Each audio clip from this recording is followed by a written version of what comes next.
እንደምንውላችኋል ከቻናል 1 ቴሌቪዥን የሳቱን ዋና መረጃዎች ይዘን መተናል። ማህሌት ደመላሽ ነኝ።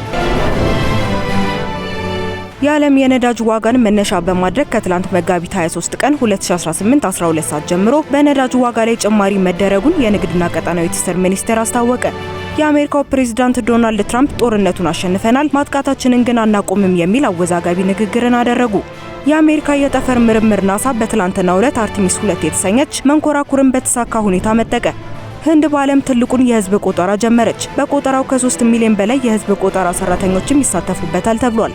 በተያዘው በጀት ዓመት 8 ወራት ውስጥ ከውጪ ንግድ 6.7 ቢሊዮን ዶላር በላይ መገኘቱ ተነገረ።